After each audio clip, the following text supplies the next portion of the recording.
Hello everyone. In this video we are going to read the first poem of first unit of English book. It's Dust of Snow. मतलब snow का गुब्बार या snow का धूल. Now dust and snow are two different things. To someone, dust may not be the thing of as significance as the snow is. कुछ लोगों के लिए dust की अहमियत स्नो के मुकाबले कम होती है. They say that snow is worth watching. Snow is something which gives you a feeling of relaxation, a feeling of soothing when you watch snow in comparison to dust. तो यहाँ पर Robert Frost जो कि इस poem के writer हैं, उनका ये व्यू है कि there can be sometimes the things of very least significance to us और the insignificant things can improve और can lead to a major improvement in our life. Robert Frost के according उनका ये भी मानना है कि छोटी छोटी चीज़ें जो हमारे लाइफ में हमारे लिए कम महत्व रखती हैं या जिन्हें हम महत्वहीन समझते आए हैं, इनसिग्निफिकेंट समझते आए हैं, वो हमारे जीवन में एक बहुत बड़ी भूमिका निभाती हैं.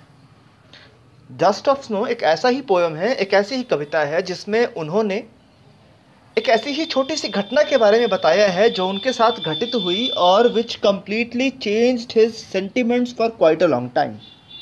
ठीक है, तो अब हम पहले पढ़ेंगे पोएम, इसके स्ट्रक्चर के बारे में, इसके राइम स्कीम और इसके राइमिंग वर्ड्स के बारे में, and then we would look at the line by line explanation of the stanzas.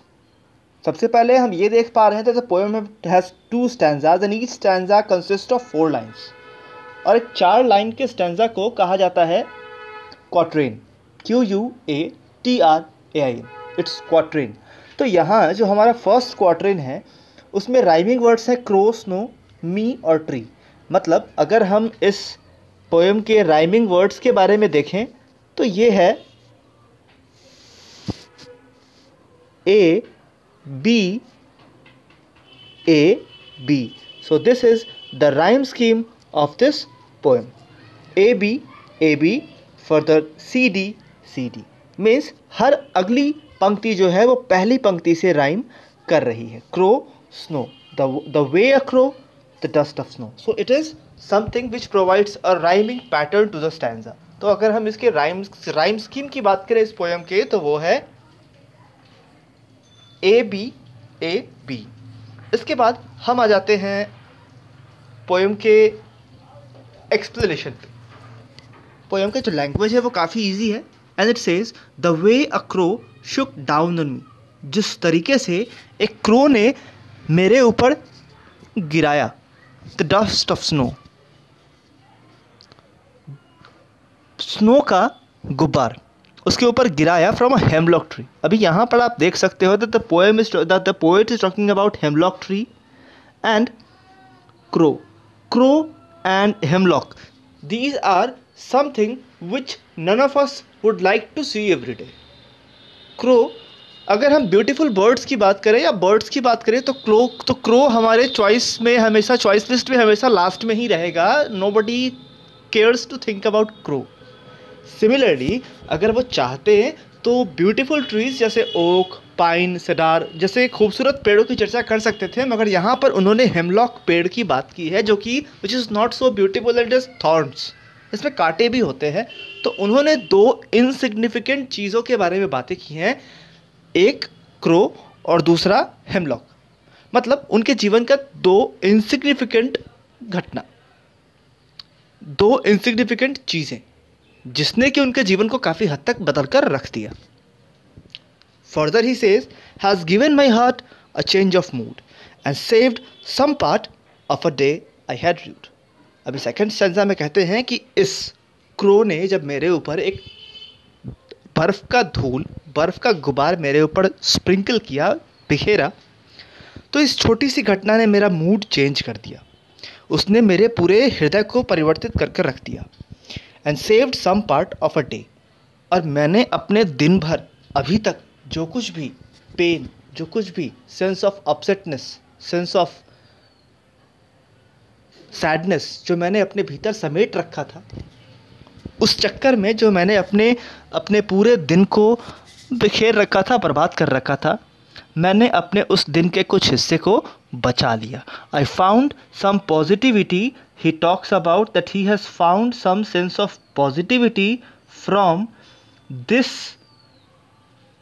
Event which we never think to be of great significance in our life.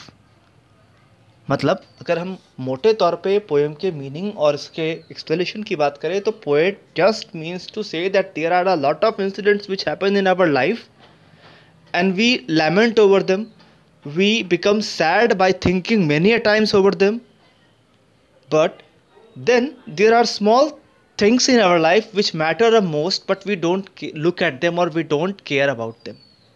तो कोई छोटी सी घटना भी हमारे लाइफ को पूरी तरह से बदल सकती है, कंप्लीटली चेंज कर सकती है.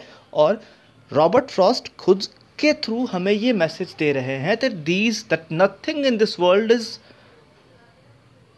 something which has no significance. Everything has a significance in its own. और जिन्हें हम बेकाम का समझते हैं वो भी कई बार हमारे काम का होता है. I hope the poem and its meaning is quite clear to you. अगर हम बाकी पोएटिक डिवाइसेस की बात करें तो यहाँ आप देख सकते हैं सेव्ड, एस, सम, एस. एस मतलब एक ही लेटर से दो कंटिन्यूअस वर्ड रिपीट शुरू हो रहे हैं. इनिशियल साउंड सेम है, सो इट्स कॉल्ड एलिट्रेशन. इसे हम एलिट्रेशन कहेंगे.